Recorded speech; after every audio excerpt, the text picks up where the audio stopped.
Ngibingelele egameni likaJesu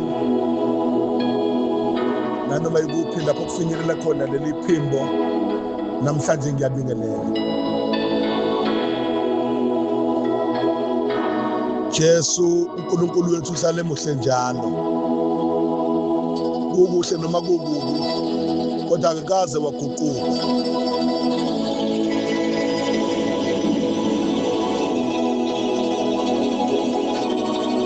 Ake ubambe nje naku umphako wosuku. Ncwadi kaMateyu chapter 6 from verse number 9.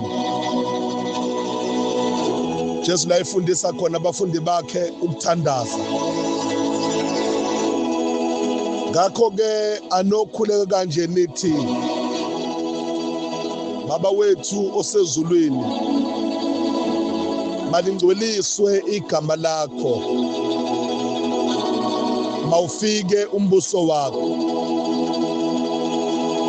mayenziwe intando yakho emhlabeni njengasezulwini. Usiphe namuhla isimpo sethu semihla ngemihla, nakuke la engijahe khona. Usithethelele amacala ethu njengalokhu nathi sibathethelela abanecala kithi. Umbuzo wami ke ula, uma sifika kulomthandazo, uma sekuthiwa nje usithethelele amacala ethu njengalokhu nathi sibathethelela abanecala kithi, umbuzo ke uthi wena uyabathethelela yini abanecala kuwe? Uyabathethelela yini wena abakonile? Ngabe uyaxola yini wena?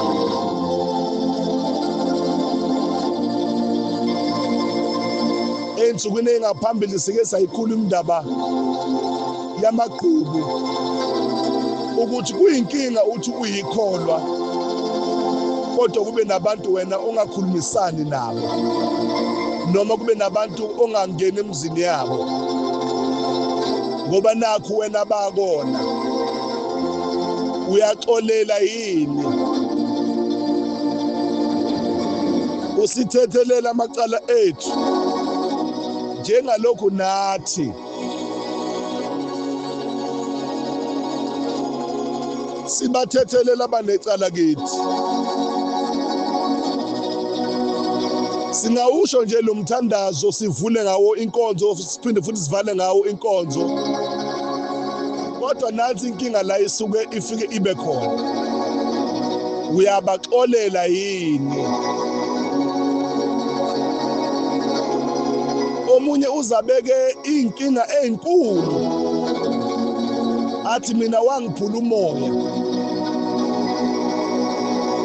azathi omunye ngaphunyelwa yisisu nje ngenxa kasibanibani, azathi omunye anginabantwana nje namhlanje ngenxa kasibanibani, omunye athi anginankosikazi nje namhlanje noma anginamyeni namhlanje ngenxa kasibanibani. Ziningi izathu abantu abangazibeka, kodwa makufika kuNkulunkulu asikho isizathu songaxoli. Jesu wabethelwa esiphambanweni engenacala ke yena, kodwa waxola, wamkela bonke abantu abamonayo.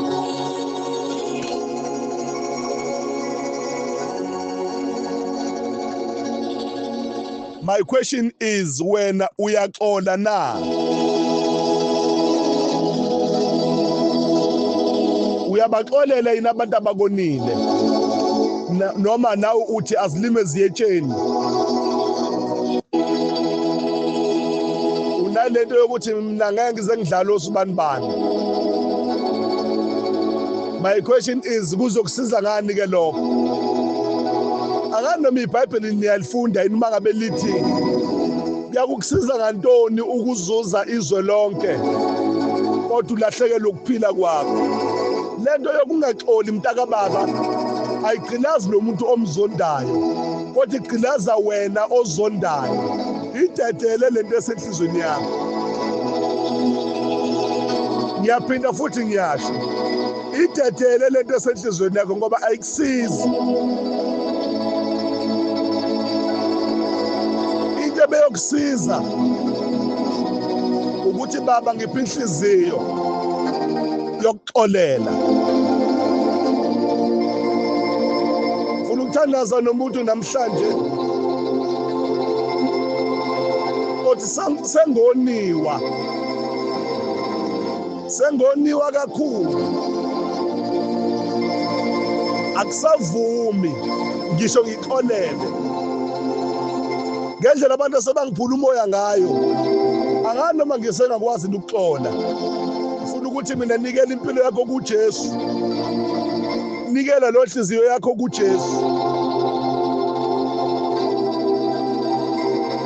baba napa abantwana bakho namhlanje ngiyathandaza egameni likaJesu bangabikho noyedwa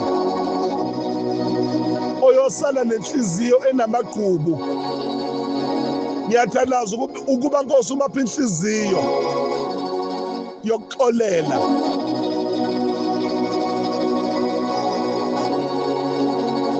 siyazi Nkosi ukuthi akulula